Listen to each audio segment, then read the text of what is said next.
We'll start now. Good morning, good afternoon, and good evening to all of you that have connected. I would like to welcome all participants.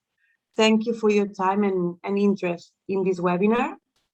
It's a pleasure for GUNi to host this event together with the UNESCO Co-Chair in Community-Based Research and Social Responsibility.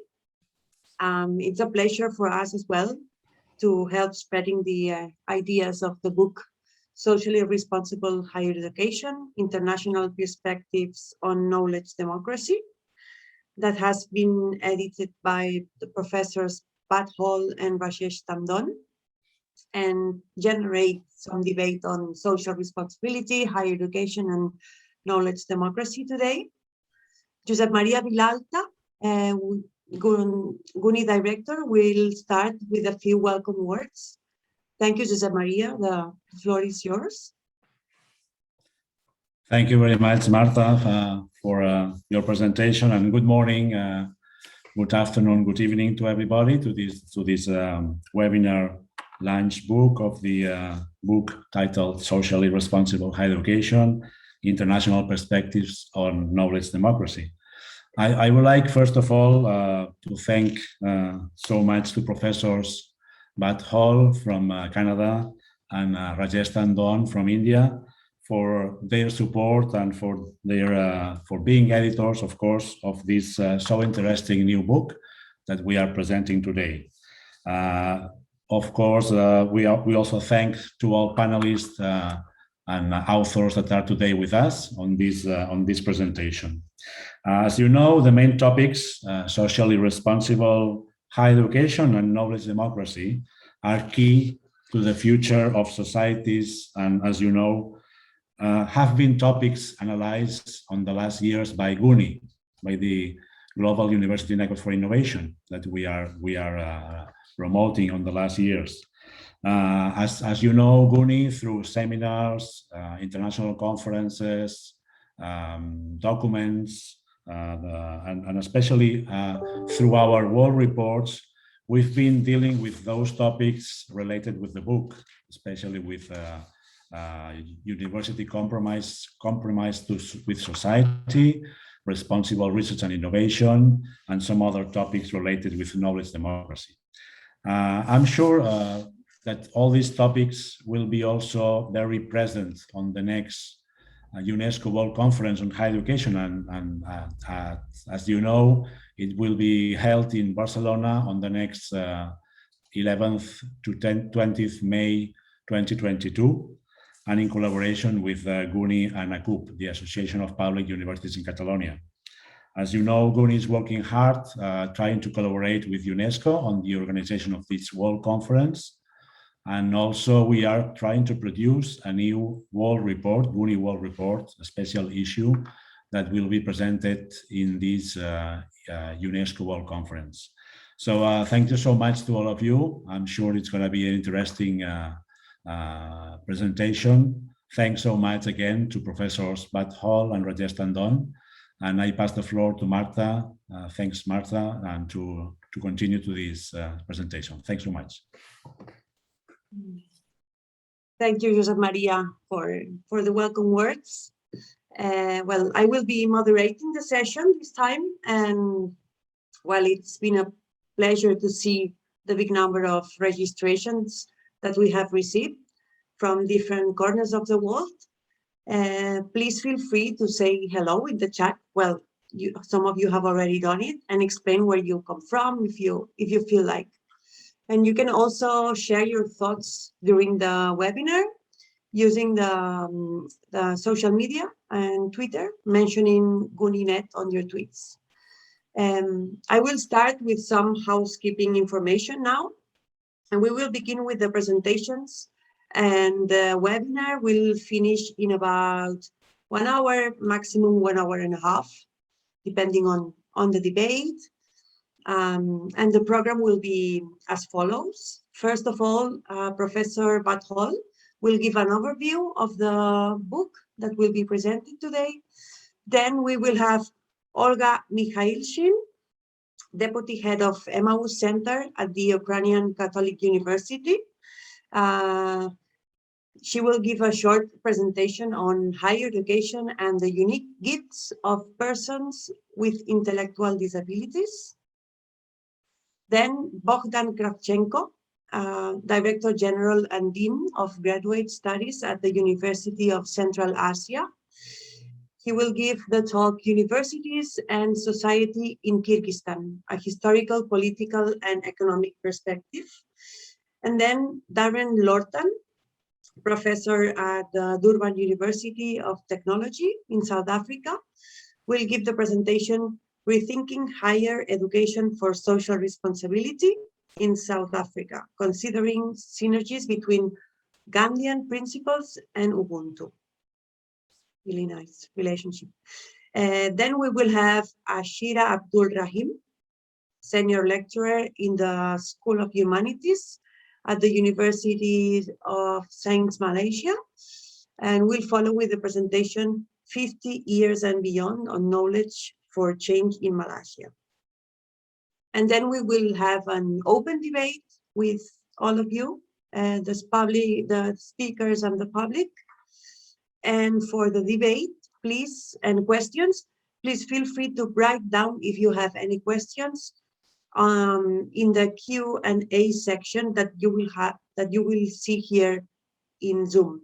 And please use the questions and answer section and not the chat, please, to make the questions. So it will be easier for us to follow up. And then to finish the webinar, Professor Rajesh Tandon will make the closing remarks. Thank you all speakers for participating today in this webinar. And please, Professor Pat Hall, the floor is yours.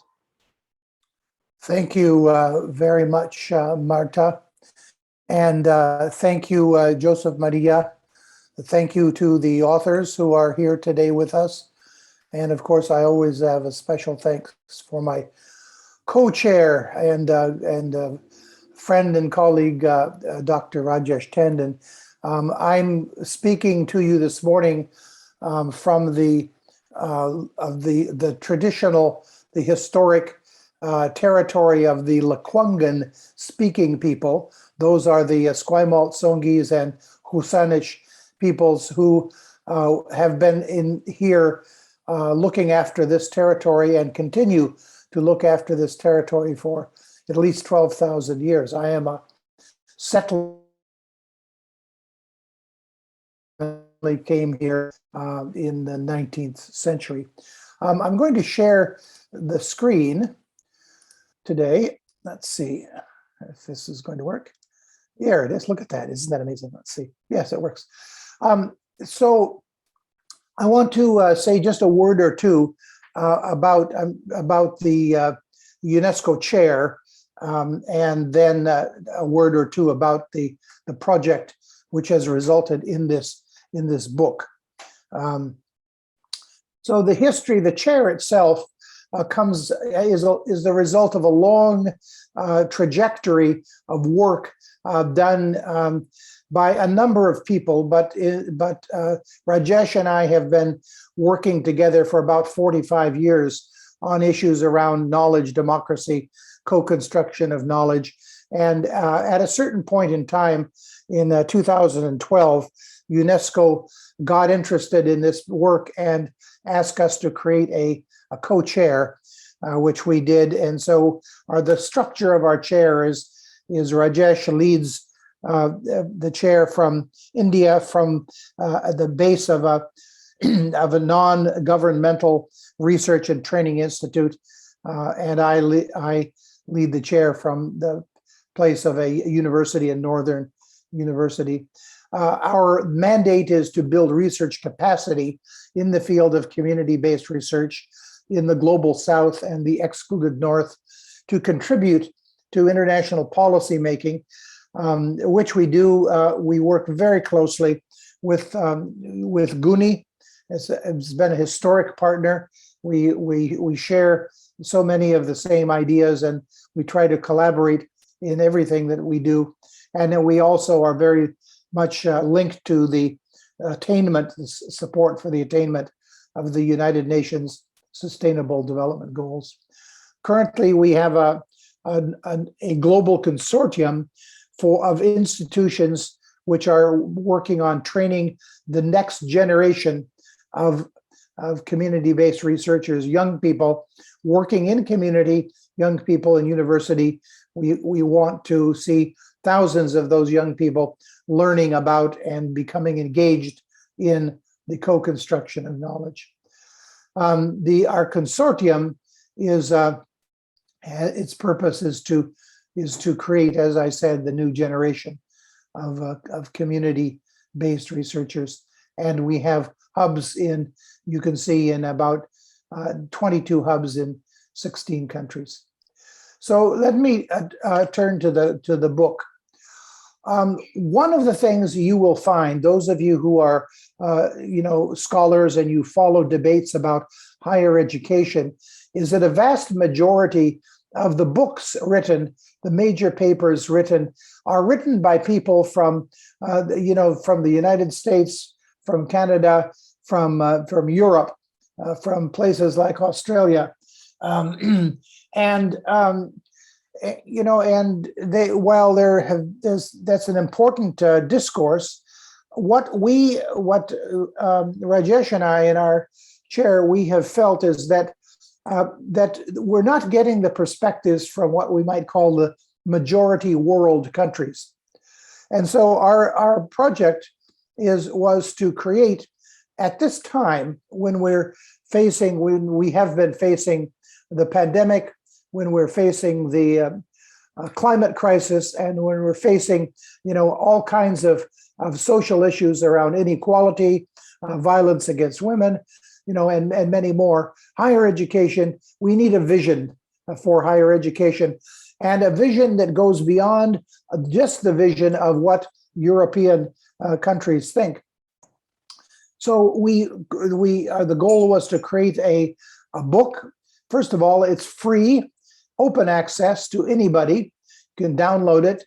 And we wanted a gender balance, and we wanted authors from many countries, most of which you would not find in the literature review about higher education.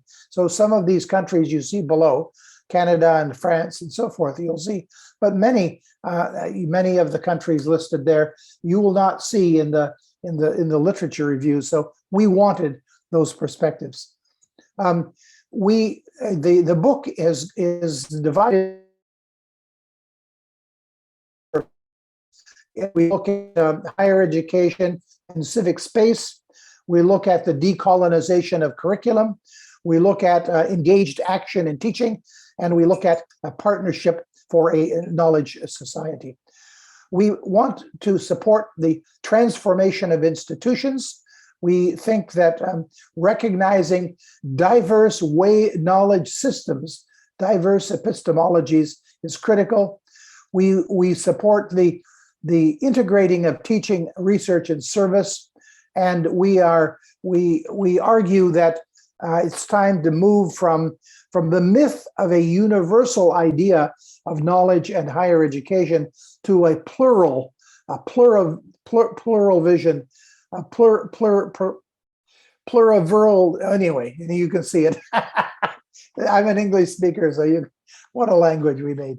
Okay, and we support obviously social inclusion, diversity in not only amongst the students but those working and teaching, and we support the authors of our book have shown us that the importance of place-based, contextual, language-specific research and knowledge that is rooted. And there is a link there that you can download. So I think that's it. There's a number of social media handles that you can find out more about all of this work. So thank you very much.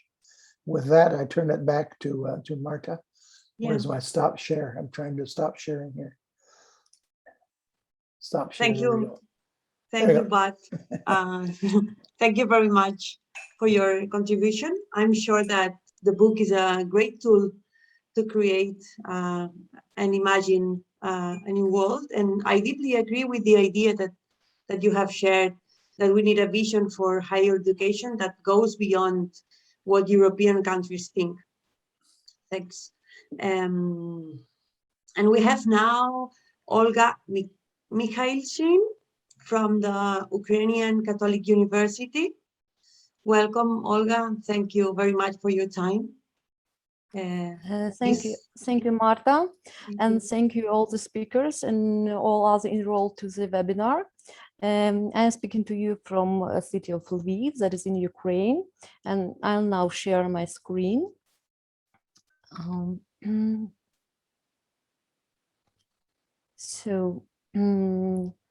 The chapter that I wrote with my colleague and co-author Anna Nahirna to the book is about higher education and the unique gift of a person with intellectual disabilities. And it was based, it was based on the experience of a very unique department of the Ukrainian Catholic University, is Emmaus Center of Support for Persons with Special Needs.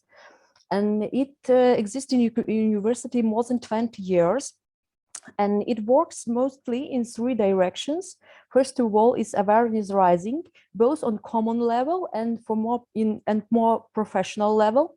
And then book publishing, starting from fairy tales connected to the term of a disability and up to scientific, theological, and philosophical literature in this sphere. And of course, social media and web page and so on. The second direction is family support. We support family peers who have relatives with disability, and it is the psychotherapeutic seminars or trainings with a different type of peers, because we need to speak in a little bit different languages, let us say, with young children and with grandparents, for example. And the third direction is joining to the society, and in this direction we have Emmaus house, that is a house of supported living in the first floor or ground floor of the students' dorm, where people with disability live together with assistance. The second is very unique project of job placement of people with mental disability on open labor market. And of course, cultural outgoings in a format of youth club, just to make people with mental disability be visible on the streets, yes, because after a long period of not able to show the weakness, because if you have seen any Soviet monument, the people are very strong. There is no space for weakness. So people with mental disability just suffer because of a lot of stereotypes. And you can ask me why actually such a department is in the university, how university is related to these activities. And as the photo you can see Archbishop Boris Gudziak and Metropolitan of Philadelphia and the president of our university.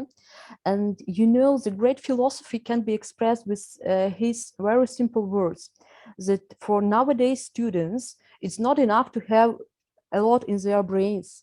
They need to have something in their hearts.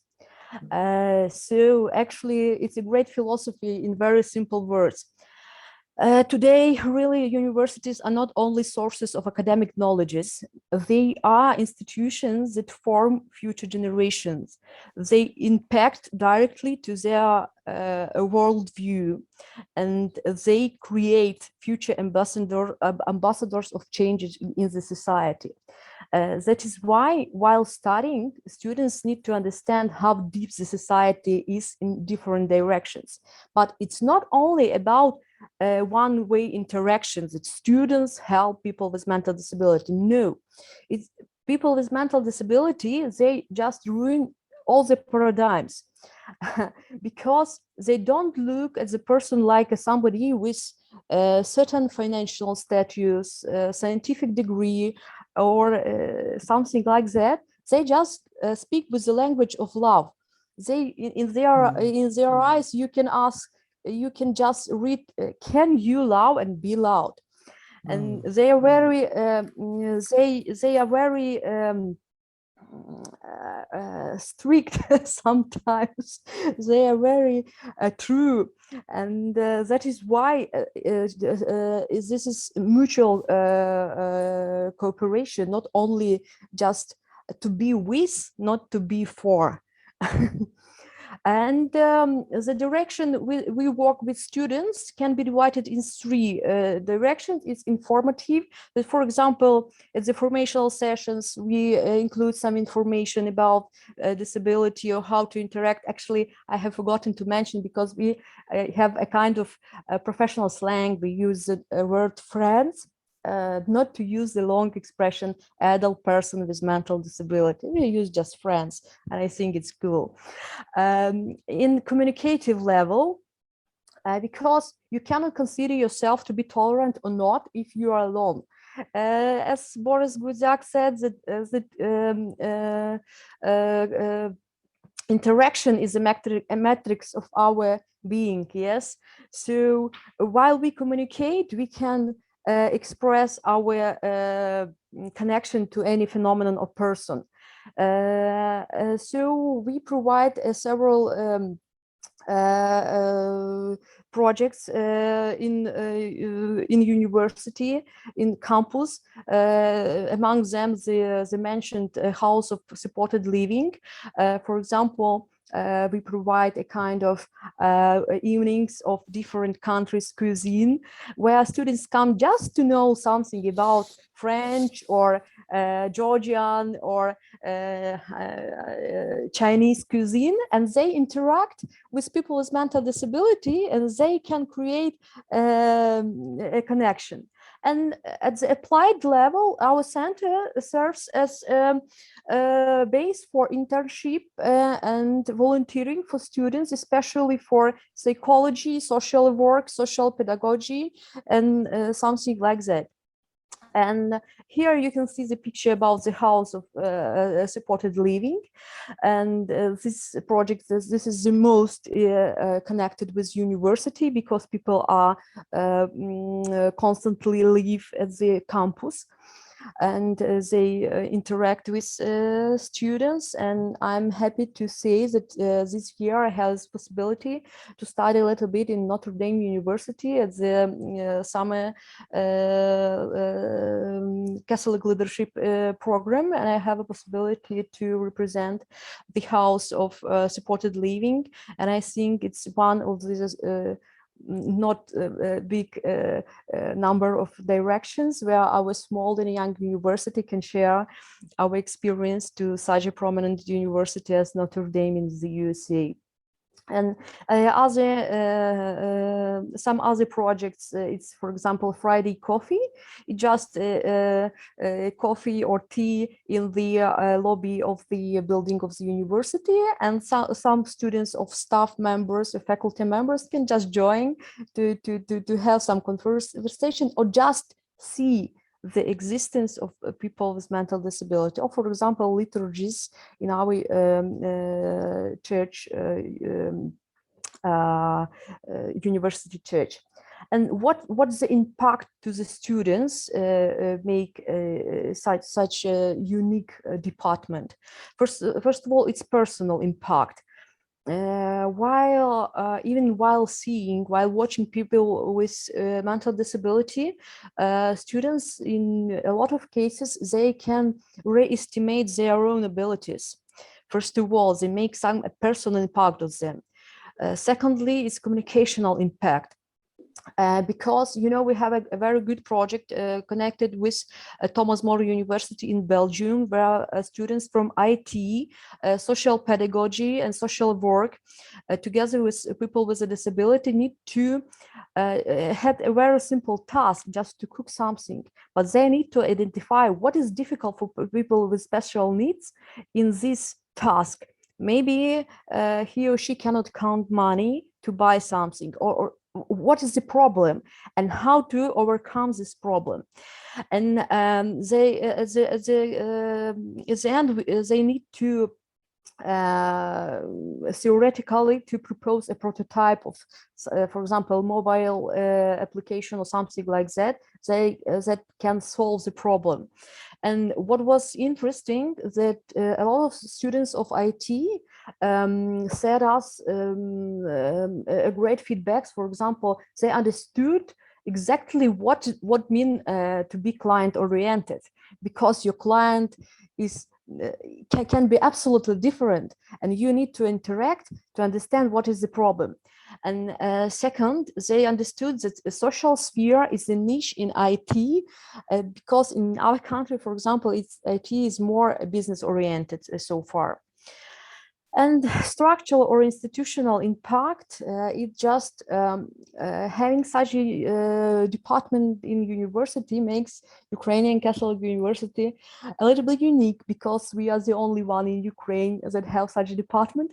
And moreover, we are moving ahead in this direction, and in several weeks we will have a department of a service learning center. That is the next step. We will multiply this experience to different directions and receive more academic knowledge include to this direction. And while finalizing my speech, I would like just to give a quotation of our university strategy. So most universities believe that they exist for the sake of academic excellence. We are sure that we exist to serve the people, and that academic excellence is the best way to achieve this. So thank you all of you, and to my co-author, and to all the workers from Emmaus Center, and to all who were with me today. Thank you. Thank you very much, Olga. And it's really great to see how higher education is committed and working with people with different abilities and contexts, and how universities can fight against all kinds of stereotypes. Thank you for your contribution from Ukraine. And now we have Bogdan Kravchenko, Director General and Dean of Graduate Studies at the University of Central Asia. Thank you very much, Bogdan, for coming today with us. Please, the floor is yours.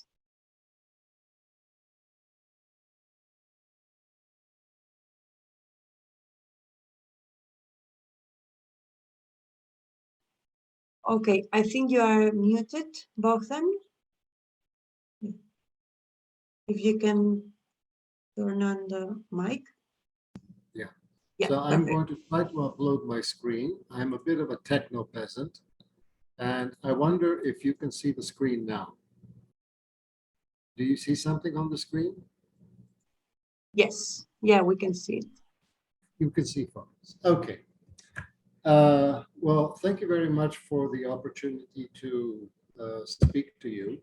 And I thank the organizers of the book for forcing me to write something, because I've been a bureaucrat for a long time, and it was quite interesting to actually have to produce a written text. I'm not going to speak about the chapter of the book, which is on the political economy of higher education in Kyrgyzstan. I was encouraged to speak about my institution, the University of Central Asia, and probably encouraged to speak about it because it's a rather unusual university and somewhat of a mad idea. And it is a university that defines itself as a development university. And I want to speak about some of the dimensions of what this means in practice. I don't want to sound as if everything we do is outstanding. We have our share of problems. Some things work, some things don't work, but most things work. The first thing I think you'll see on the map is the map of Central Asia. And you will see that our university is small, but is really all over the place in Central Asia, because apart from the fact that we have campuses in 3 countries, we have a whole series of programs like the School of Professional and Continuing Education I will mention. We have research centers that are active, and we have also programs in Kyrgyzstan. So the University of Central Asia was founded by an international treaty between His Highness the Aga Khan and the governments of Tajikistan, Kyrgyzstan, and Kazakhstan. This meant that we are an autonomous university, and it allows us to do things outside the box. They really don't quite know how to regulate us well. We're the only regional university in Central Asia with campuses in 3 countries. And I think this is and programs in Afghanistan. So in a region that is very famous for non-cooperation and recurring border conflicts, part of our responsibility is to promote understanding between the peoples of the region. So the way we structured our university is not to have one university in 3 countries that does the same thing, but one university in 3 countries, which has very different specializations. So if you're interested in computer sciences, you go to one country. If you're interested in earth and environmental sciences, you go to another. The result is we have an ethnically diverse population. Your roommate is not going to be from your own country, and we have, and I think this is rather important to promote understanding between peoples, and it also forms very long and recurring friendships. So one of the most unusual things about the university is its location. So this is the town of Khorog in Tajikistan. We have an international standard campus there. And this is the town of Narin in Kyrgyzstan, where we have a campus. Now, when the university was going to be established, the presidents all said, we want the university to be in the capital cities. His Highness said, no, we are going to be located in the poorest, most economically depressed regions of your country, so that we can give very underserved populations access to top quality education, and where the university can be an engine of economic growth. So we are located in communities, in regions where the GDP per capita is $600. That is half the national capital. So if you want to talk about social responsibility, well, the first thing is to locate your university in an area that desperately needs you. And of course, the university provided all kinds of possible jobs during constructions. We even had a vocational program to train people and all of that. So this is what our university campus in its first phase looks like. In Khorog, which is across the river from Afghanistan, this is what it looks like from Narin. Our student body is 73% of our students come from small towns and rural areas. This is a very unusual social composition, especially for a university such as ours, which is the toughest university in the country to get into. So we locating a university in poor areas, and bear in mind, in our country, 62% of the population is rural, 85% of universities are located in the capital city. That had its challenges. Obviously, our population was poor, so we had to have a needs blind assessment. But the bigger challenge is that you can't have a good university unless you have students, good students. And if we want to have good students from these underserved populations, we have to do something very serious about the supply side. And you don't do that once you build the building, you do that years before you start the university. So many years before we started the university, we had all kinds of school improvement programs. We had summer camps. We had a fantastically innovative program called Mathematics and English in the Villages, which was in remote mountain communities and kind of worked. And we have a School of Professional and Continuing Education with multiple centers that has all kinds of programs for people to help people's academic mobility. The other thing is, of course, that meant that our undergraduate program had to have a one-year compulsory, a one-year preparatory program, and we had to absorb that cost. But that was extremely important. A word or two about the curriculum.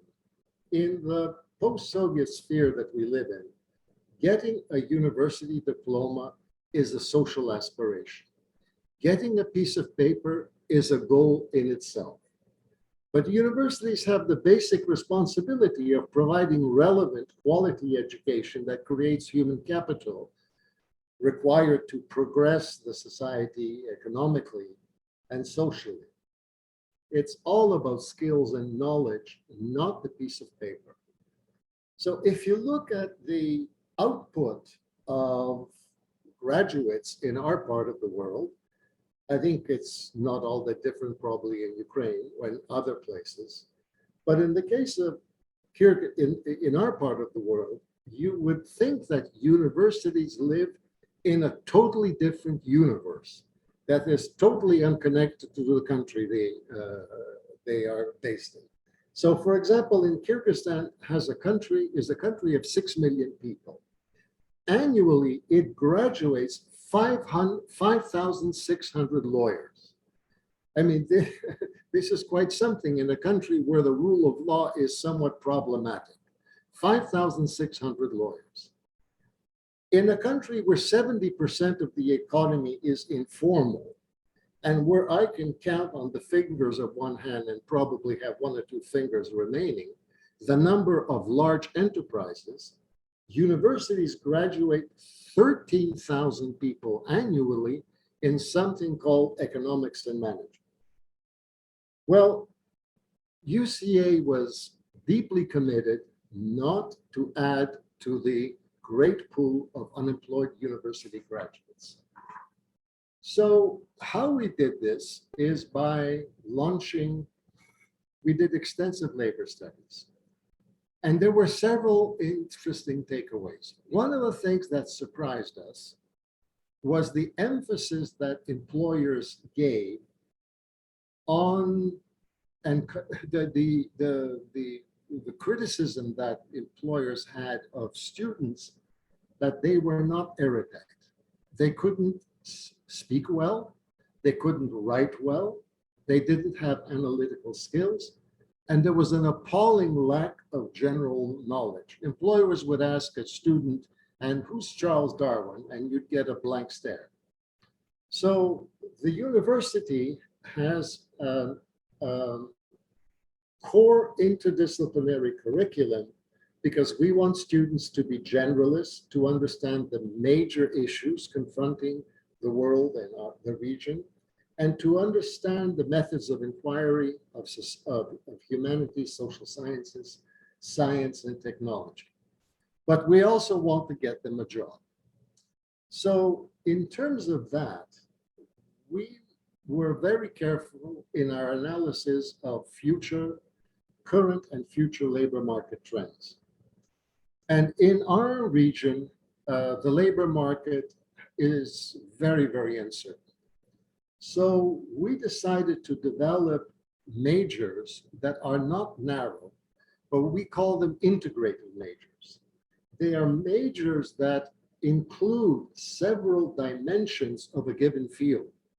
So not a narrow economics program, but an economics program that will also have courses on entrepreneurship, small business development, and this sort of thing. To make students work ready, we have a cooperative program where students spend 3 summers in the course of their studies in paid internship, and we organize these paid internships. And finally, we have a considerable stress on community engagements, and all students are to participate. Creating compassionate graduates is one of our stated and measured desired learning and behavioral outcomes. Our university is also the only fully residential university in the region. And being a residential university on these campuses, it plays a huge role in shaping character. It is a kind of micropolity in which the best practices in the realm of civic culture can be exercised. I want to end by saying a word or two about our School of Professional and Continuing Education. There are no continuing education programs at our universities, which is scandalous because this is one of the ways in which the universities most likely are to exercise the social responsibility. So so this, by the way, picture I'm showing you, whoops. This picture is of our media and communications program, which is very hands-on. And this is how we began our, I'm screwing up over here. This is an example of our social engagement of students. This is how we began our School of Professional and Continuing Education 2 years after the university was organized. And eventually, this thing morphed into this building in the center of the city. Over the last 15 years, this school has enrolled over 180,000 learners in 17 learning centers in 4 countries. It has 450 courses. It's about 12% of these learners have created small enterprises. It is the university's flagship commitment to the community. It offers programs that engage children, young people, adults in skills development and enhances occupational and social mobility. And this is like some of the programs that we have. This is a recent photo.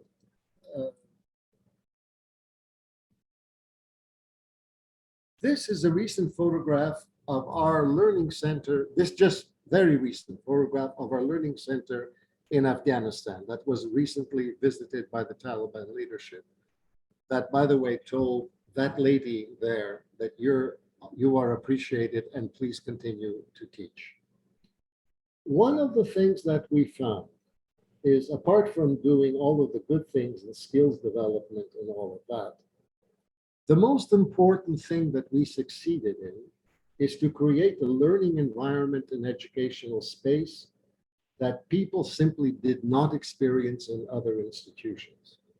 So when we do our evaluations, we found that across all learning centers in all 4 countries, notwithstanding significant different economic and demographic contexts, notwithstanding high failure rates, in all of the evaluations, the school was most highly ranked for the fact it was most highly ranked on the question, the fairness and respect of instructors towards the pupils.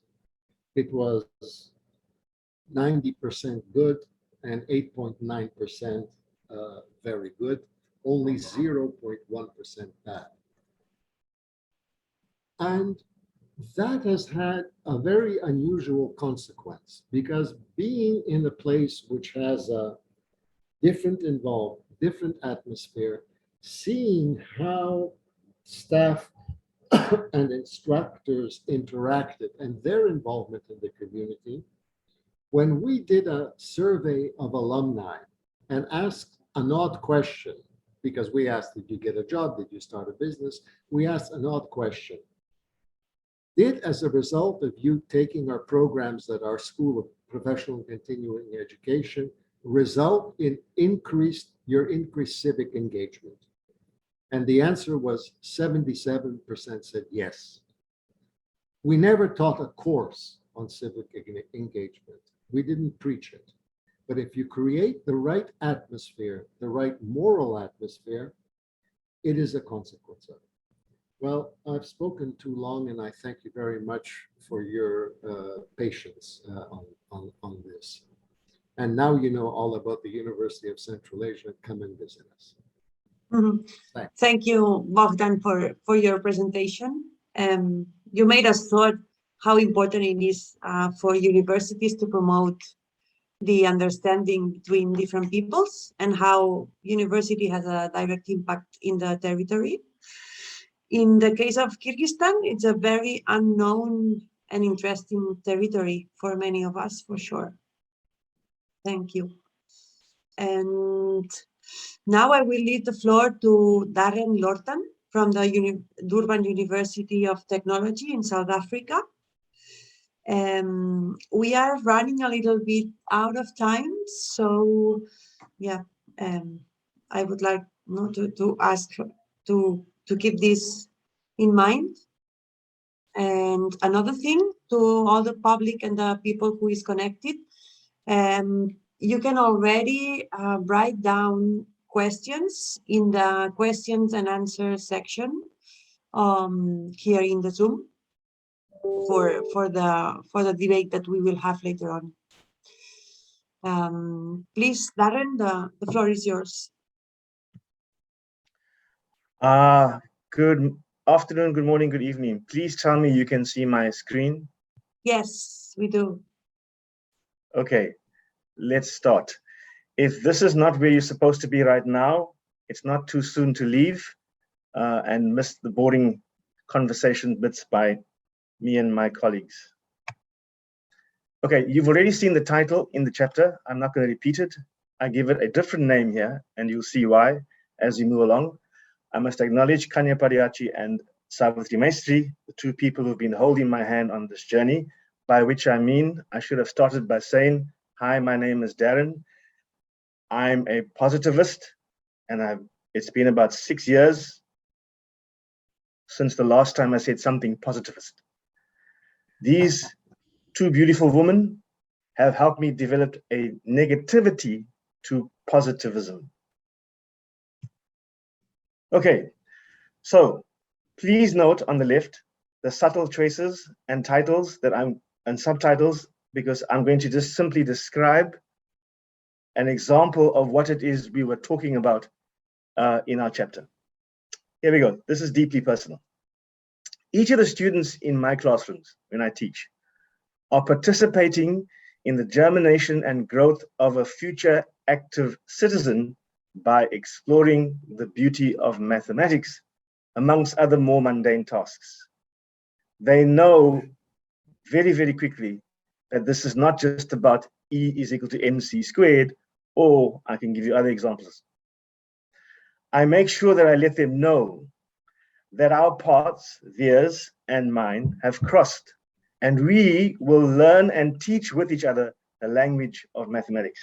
Yes, I will learn as they teach, and they will teach as I learn, or they will learn as I teach. Each student has the potential to develop an elitist or an egalitarian approach to life while they are germinating in this process, through this process called education. For most of these students, their participation is paid for. They are sheltered, clothed, nourished by the state, or parents who choose to afford the exorbitant fees levied for the right to participate in this growth process. And every one of them knows a few of their peers who are denied this privilege and who are compelled to find other means of sustaining shelter, clothing, and nourishment. either because they're not participating in education or because they are, but they're unfunded. Please look at the title, subtitle, sorry. Part of the process of their education is to persuade them that this privilege of their participation is actually a vocation. Sometimes we succeed and sometimes we don't. We try to sell the idea that their growth is inextricably intertwined with the growth of those peers I refer to, especially the ones who are not participating. Their growth is also inextricably intertwined with their forebears who made life-changing sacrifices for them to be part of this vocation. Their growth is inextricably intertwined with their own progeny one day and with the collective posterity of our people. Finally, these students are provided with an opportunity to demonstrate that they have something to offer the nation now, not just when they graduate. Because each of the students who have the wonderful privilege and honor of being in a classroom in which mathematics is being taught are among a very special group of people that possess the capacity, the ability to persuade other high school students behind them for whom the beauty of mathematics is beginning to fade. They have the vitality, they have the voice of persuasion that may provide a better description of that beauty in mathematics than I can. And I say it this way because it is beautiful.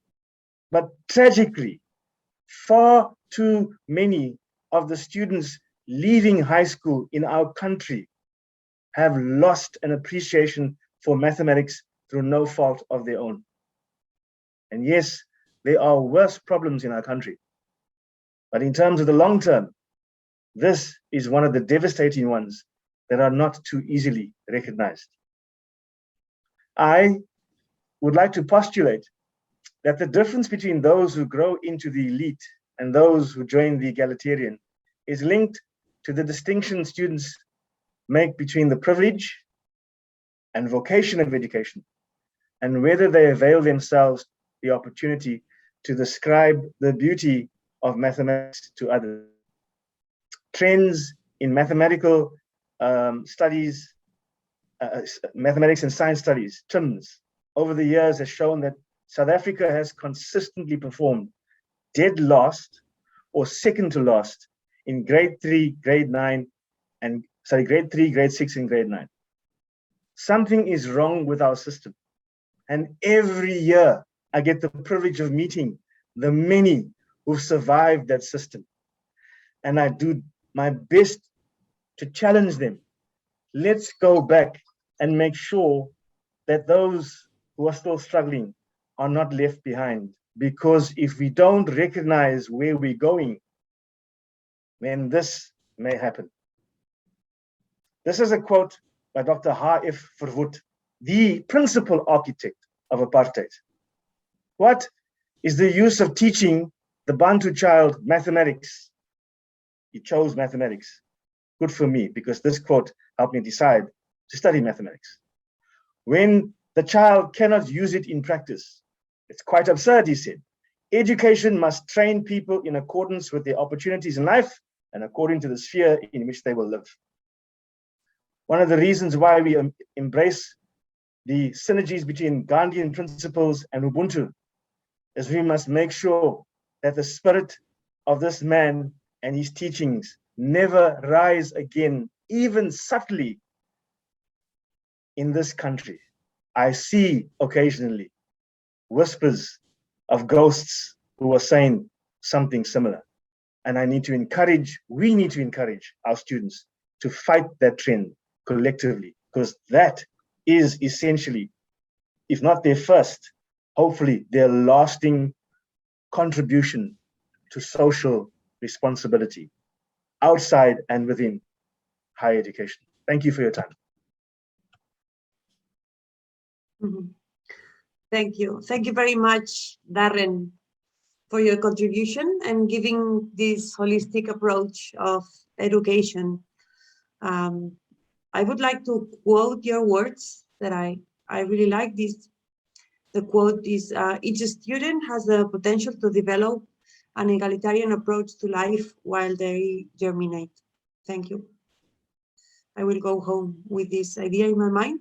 And now I will leave the floor to the last presentation. Welcome, Ashira Abdul Rahim. We are looking forward to hearing from your case of the University of Malaysia.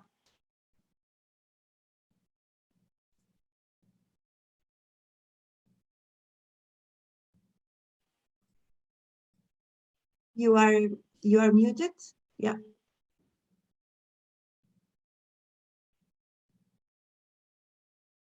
Okay, can you hear me now? Yes. Yeah, Thank you, okay. Ashira. Yeah. Hi, everyone. Thank you, Marta, and good day to everyone.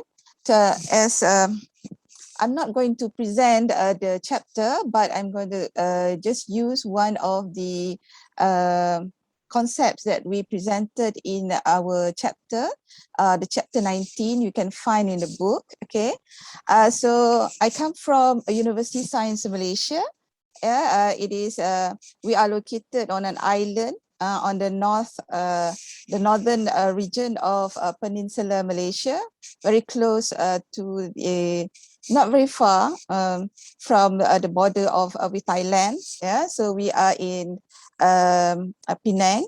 So if you come to Malaysia, please visit us in Penang. So today I'm just going to talk about one of the, for example, let me see, it's not moving.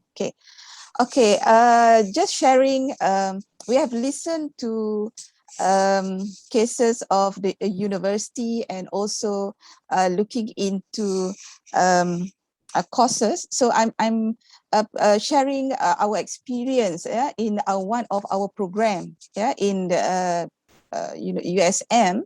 Actually, in the chapter, we did mention about how we change from our establishment in 1969 up to now, and in commemoration of the 50th anniversary of our university. So in the early 2000, the university actually adopted a concept, what we call campus sejahtera and a university in a garden. Sejahtera in a very simple term is about holistic, about well-being and being healthy. So it is an interaction of nature. When we talk about university in a garden, we look at the university as a place that we nurture knowledge, interaction of nature and human that create healthy community within and outside the campus.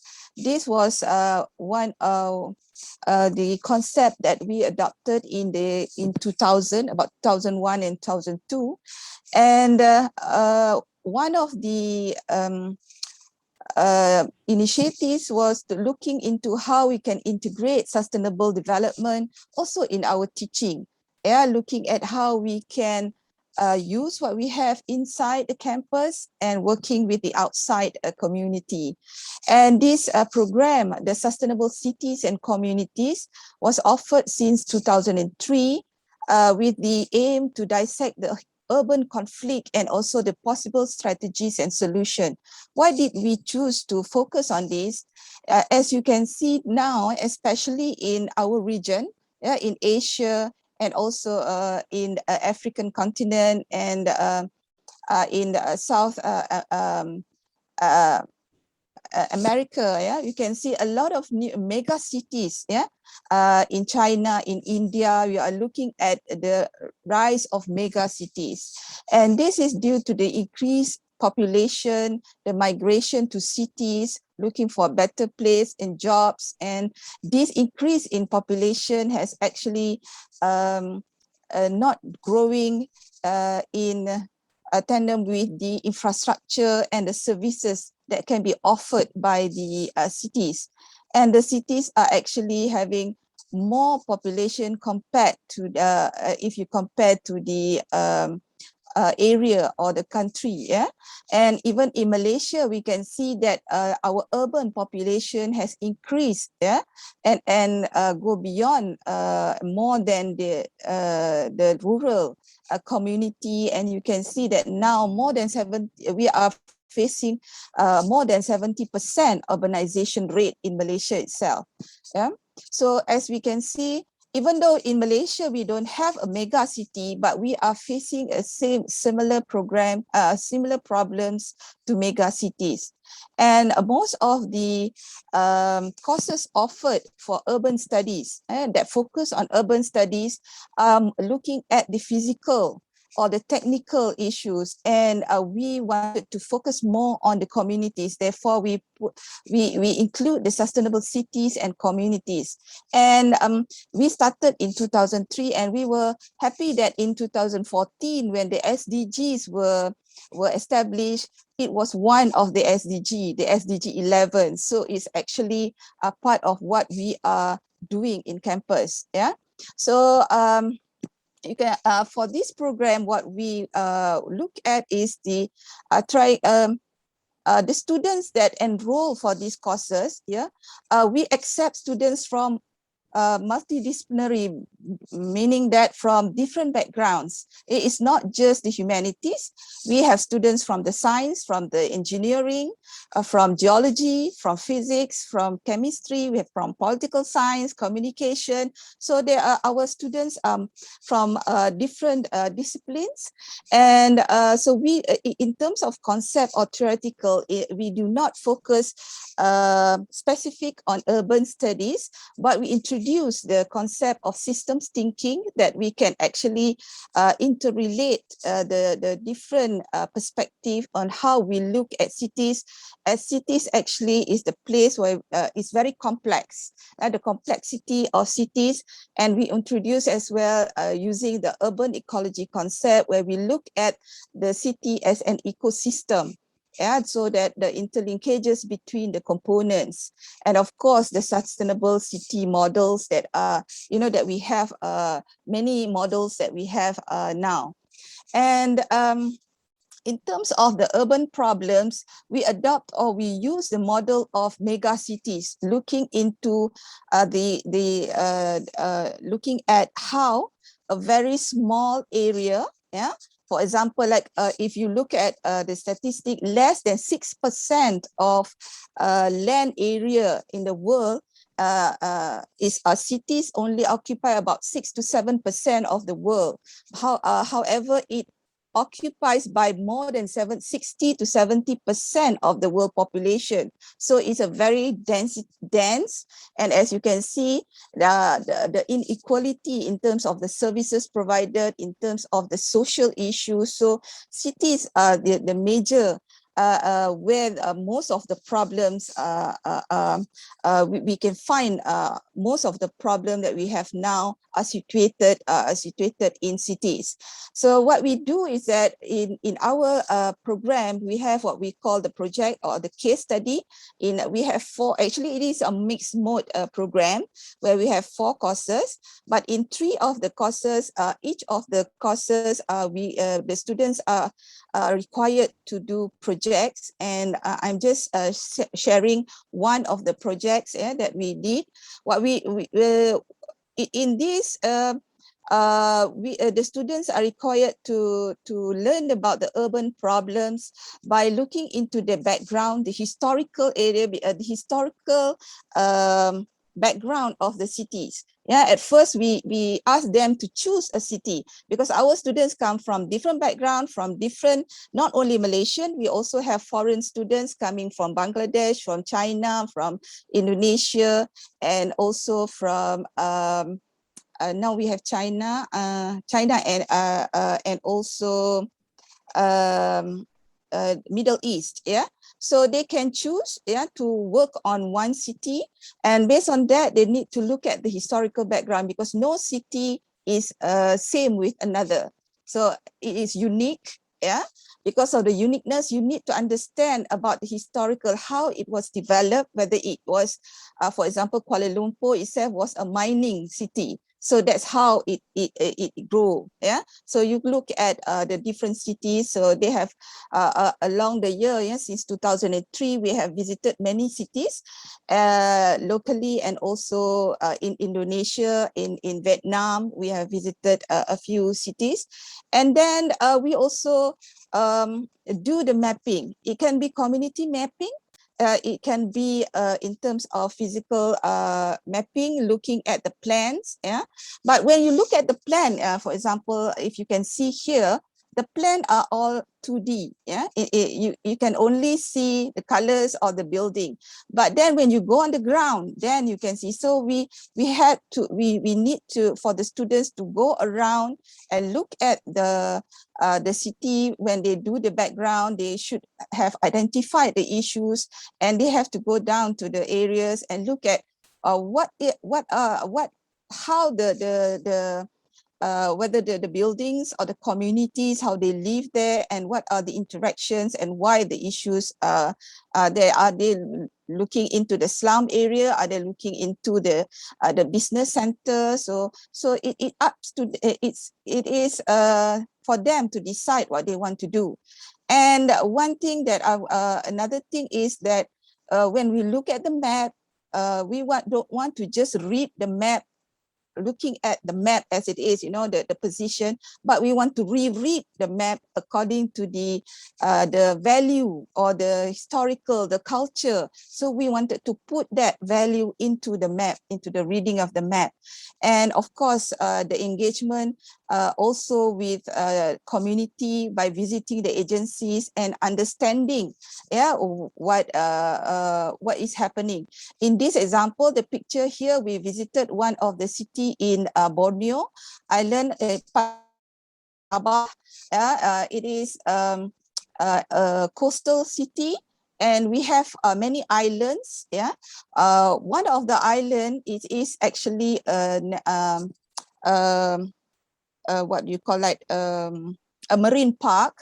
It's part of a marine park, but you can see here they have a village here. Actually, is a slum area.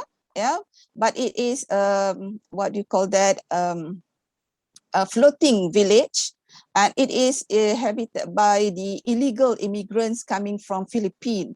So just opposite just beside this illegal or the slum or the illegal village here, is the local village.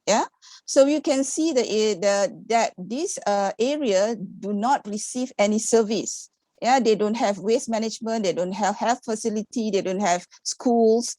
Compared to the one just next to it, just a few minutes boat ride, you can see that it has all the services by the local authorities. So these are happening, and why? So we visited the health department and asking what are the impacts due to this, and we see that we have many negative implication to this, not providing the service to these villages. So they learn to that during by engaging with the local agency and also the community. Okay, here, just to be fast here, is when you why do we do this? We wanted to get the students to learn, and also to identify the drivers, the challenges, and also for them to do the suggestions. And from this, what I can share is that sorry, my screen is blocked. Okay. In terms of engagement, I mentioned just now that we have internal engagement between the students itself within the class. I think this is important since that they are coming from the different education background in terms of their undergraduate studies, because this is a master's course. And then in terms of work experience, we have very experienced people coming from the agencies and also coming from fresh graduates. So we have this interaction going in class, which is very, I find that I've been teaching this class for about 10 years now, and this is very enriching in class. So the engagement can be within the class, and also the external community. Of course, the engagement is for them to know and to how they can actually reflect, with them in the discussion in class, how they can reflect back to the concept or the models that they learn in class.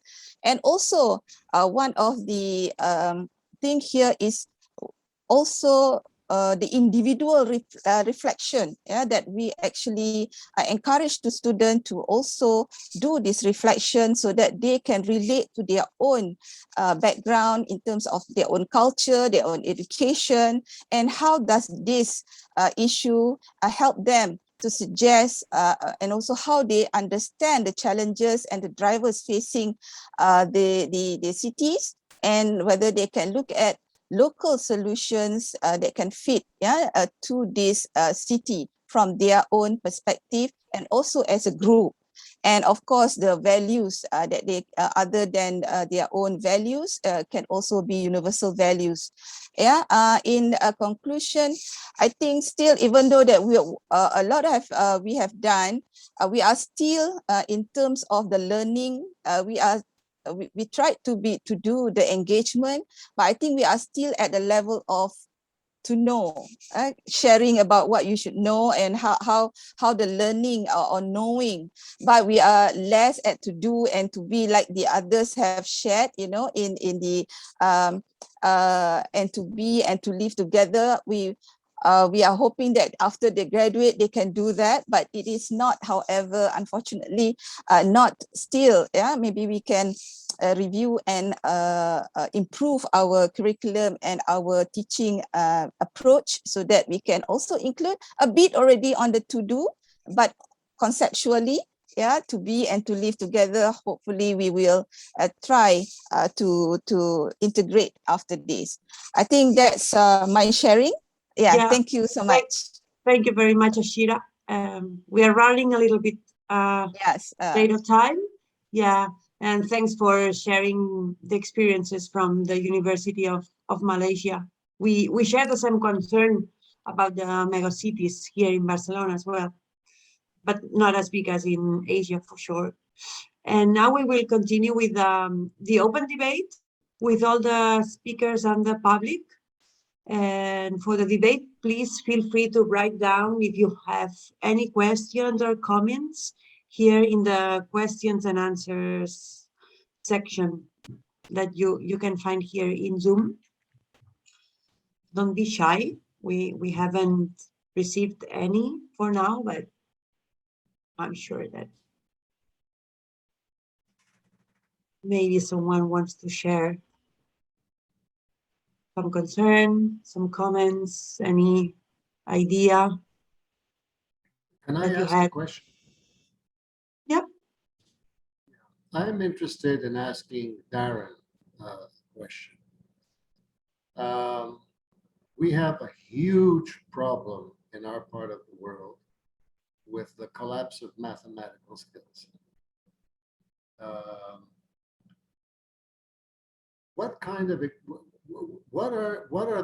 Do you know of any sort of low-income country that, without spending a huge amount of money, has done something very innovative in advancing kids' math aptitudes?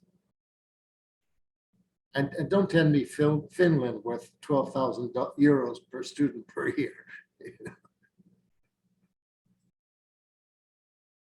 I'm going to give you a short, simple answer. See, I've memorized the position that we occupy in TIMS. It's either last or just before.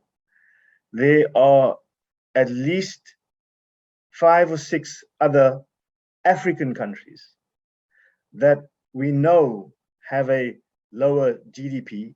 We know that the amount of money they invest in education is lower than ours.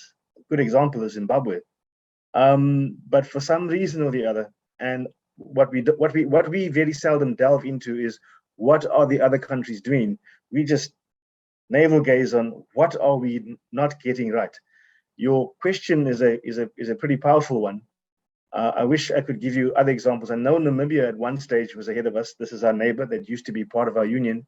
And other countries, I will name them for you. I'll get your details and send them to you, Bogdan, because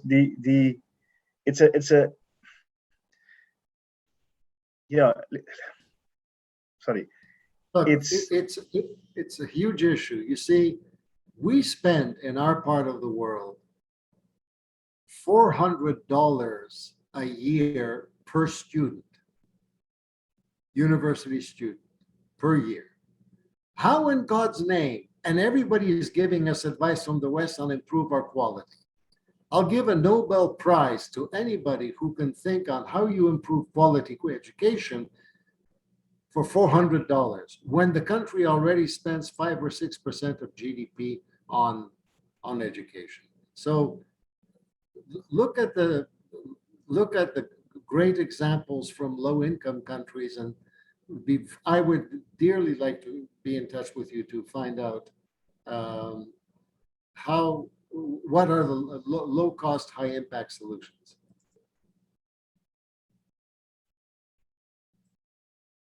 I can say in South Africa, we have too often changed the goalpost just as you were getting somewhere. This country has gone through 4 different versions of mathematics taught at high school since we became a democracy. 4. Same results. Bottom or second to last. I sound annoyed. I am. Which is why my students encourage me, because they represent the hope, notwithstanding these things.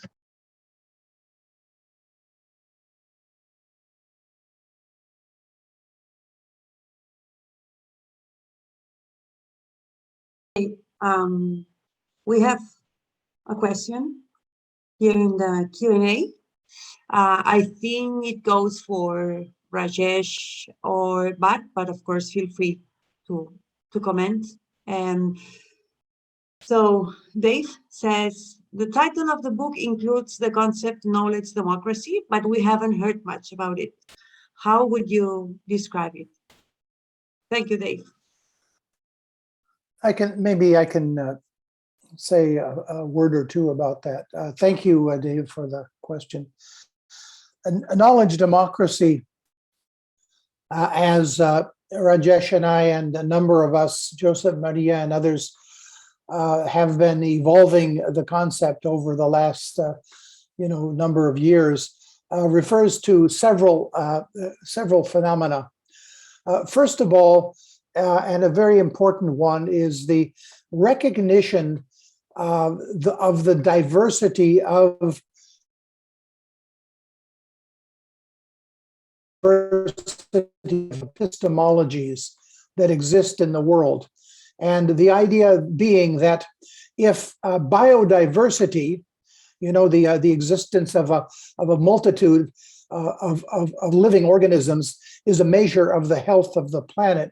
So a bibliodiversity or knowledge diversity, knowledge democracy, is a measure of the intellectual health of the planet. And we have been in our higher education institutions around the world, we have been mostly dominated by the Western, what some people call the Western canon, a body of Western-based knowledge which originated and was distributed throughout the world beginning about 550 years ago, and is now, it can now be found in nearly every university. So the first principle is to recognize the importance of and respect for and inclusion of multiple knowledge systems. Second principle is to recognize that knowledge is represented in society, including universities, but in many different ways. So knowledge is not represented solely through text and journal articles or academic conferences or statistical tables. Knowledge is represented through song, through ceremony, through dance, through poetry, and through many other ways. And most of the knowledge in the world is actually shared in ways that are beyond what we think of as academic knowledge sharing. And if we are concerned about the use of knowledge as a transformative process, as a transformative instrument, then we need to think about the representation of knowledge in many broader ways than just limiting our knowledge creation and production to ways which are not, in fact, don't get far beyond academics. A third principle is the recognition that knowledge is in and of itself a critical element in social transformation. That that in changing society, you can have demonstrations, you can have political acts, you can have all kinds of movements. But if knowledge, people's knowledge, locally contextualized knowledge, is not seen and developed and worked on, then those movements will end up simply as something that we write about in sociological texts. A fourth principle is the principle of open access. Open access. There, we are living right now in a transition time in the publishing of particularly academic work, where 5 or 6 multinational publishing companies are monopolizing and putting and market pricing knowledge which is produced by all of us.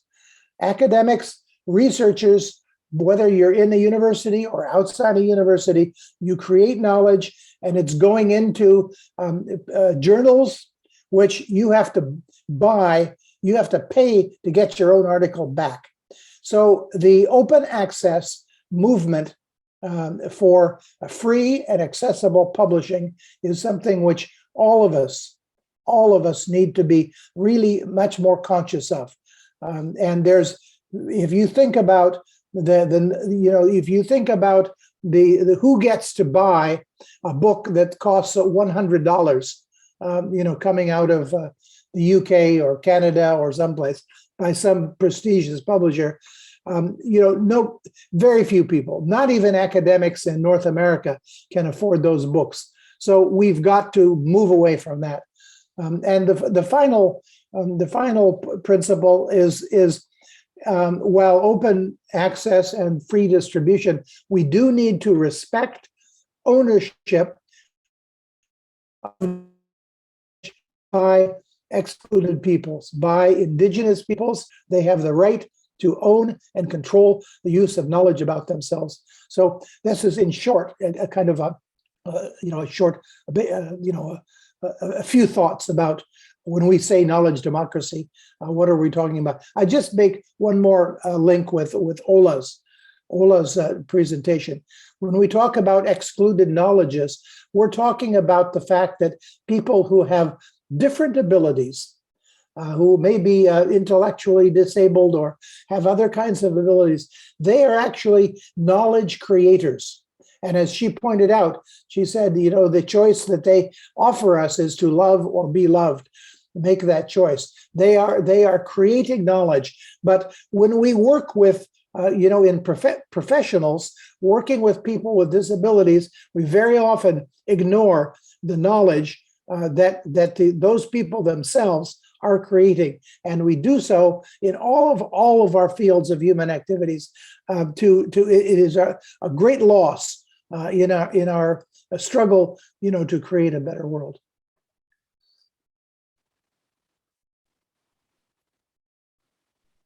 I just want to add a few words. As our president of our university says, that people with mental disability are professors of human relations. So we can learn a lot from them, not reading texts or just interacting with them. So they are professors of human relations. That's nice.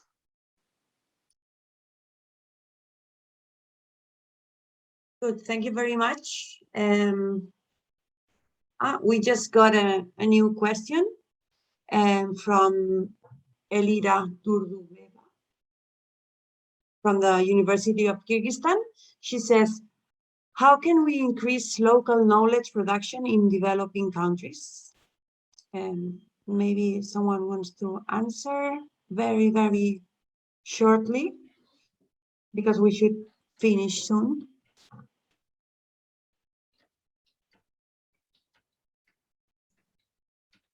Well, that's a huge problem.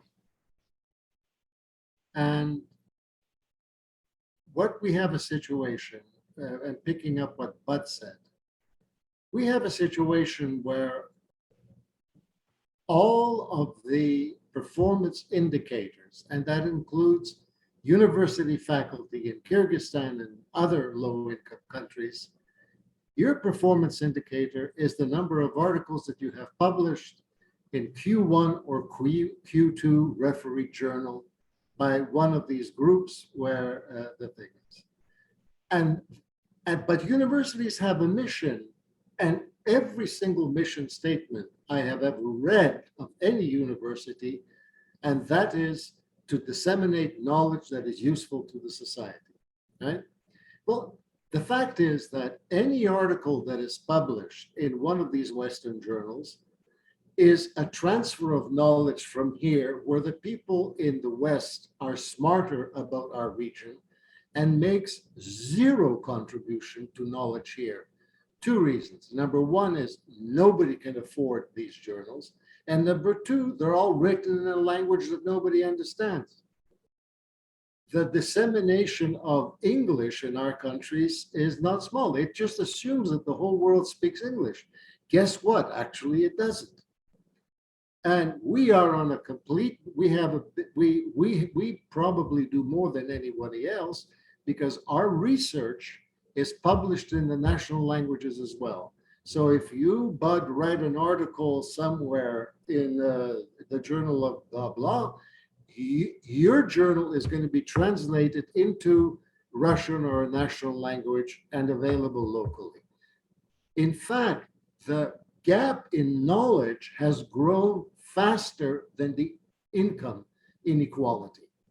And everybody thought that with Google and internet, everything is going to be evened out. It hasn't.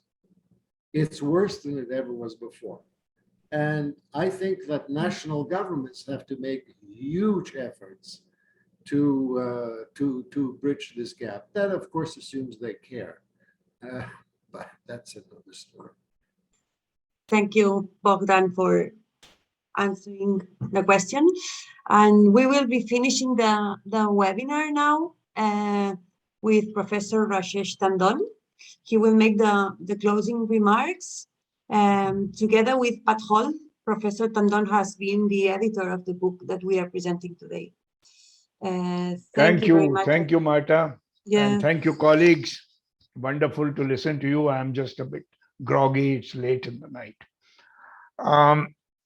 I have just 3 quick comments. Many have been made.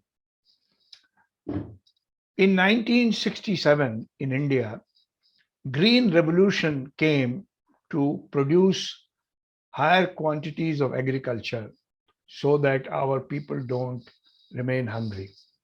We imported chemical fertilizer, pesticide, Monsanto seeds, and water guzzling varieties of agriculture.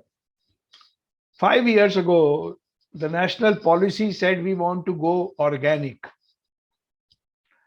And there were only a handful of farmers still alive after 1967, because before 1967, all agriculture in India was organic. Then during the pandemic, in the last 18 months, when people could not go to a hospital or find an ICU bed, you must have read about the stories, people dying, they ran out of oxygen. Those who survived, they used their grandmother's recipes for immunity, for cough, cold.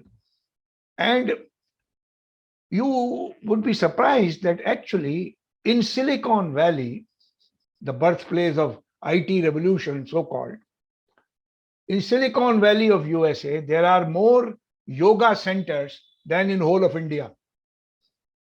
And where the hell did yoga come from? Which Western canon produced yoga? The principle of yoga is body, mind, and spirit integrated. In English, you call it psychosomatic.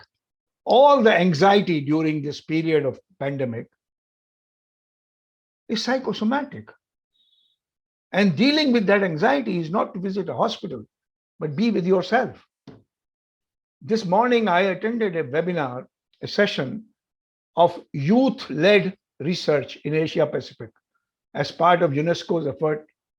And country after country, the youth research showed 72% of young people between the age of 18 to 25 suffered mental health problem in last 18 months. Which tech app, which mobile app, which Mark Zuckerberg or any of those characters can solve this problem? The only solution is hug those young people whose Ola was talking about. Affection, love, intimacy, relationships. Not only source of survival, but also source of knowledge. Mind does not work alone without heart. Thank you very much. Good night. Thank you very much, Rajesh. It's pretty late in India right now. And well, thank you to all the speakers to participate today in this webinar. I hope you all of you enjoyed the session, and that it gave some food for thought and inspiration and good ideas. And the video with the recording will be available in the coming days, and we will send the link to all of you as well. And well, many greetings from the Pune Network, and we hope to see you soon.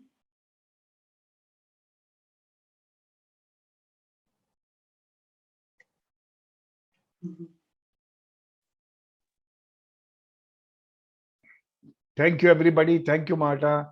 Thank you so much. Thank you, very Victoria. much. Thank Thank you, you. Joseph. Keep well. Thank you for being patient with me. Thank you. And good night. Okay, Thank you. bye. Thank you. Bye.